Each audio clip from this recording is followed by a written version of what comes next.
Hello there. Welcome to Dramadonia. My name is Dramona. Let's get on with the story now, shall we?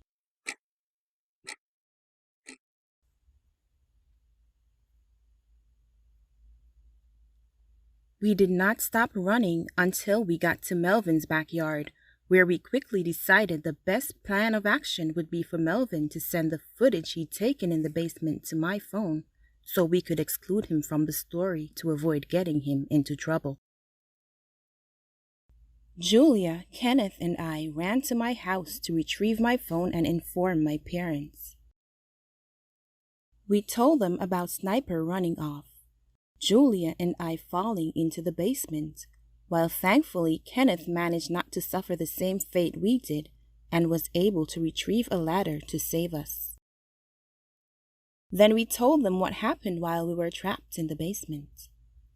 My parents became very upset and accused us of trespassing on Mrs. Grin's property, causing damage to her house, and then trying to cover it all up with fables.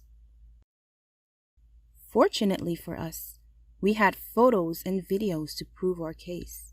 Otherwise, no one would have believed us.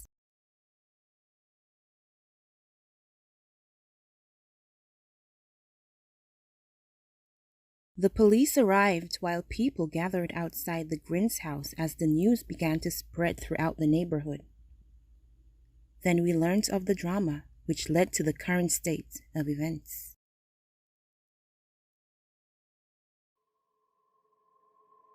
In her youth, Mrs. Grin, whose real name we now know is Mrs. Moore, was a well-respected nurse.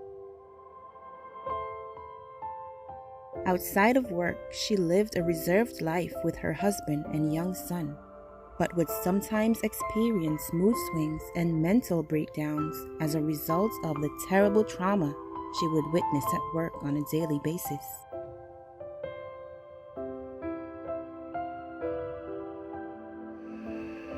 For years, Mr. Moore begged her to give up nursing, as he saw she was unable to handle being in such a profession, but she refused.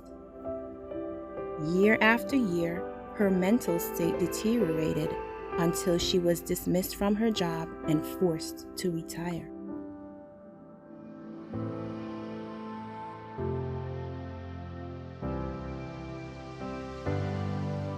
Mr. Moore pleaded with her to get the help she needed, but it was to no avail. Eventually, he decided he couldn't take it anymore and announced to everyone, for the sake of his own happiness and mental health, he would be leaving.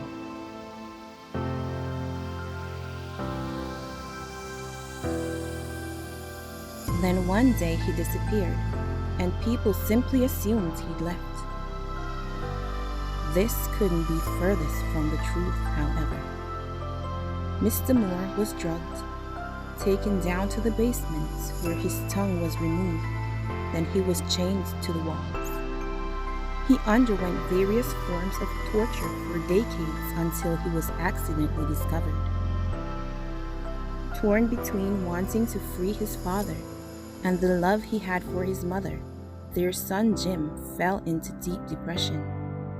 He developed anxiety and started drinking at a very early age to cope with the hellish reality he was forced to live in, called home. The authorities also found and removed something else from the basement. Its identity was kept secret for a very, very long time. But that's a story for another day.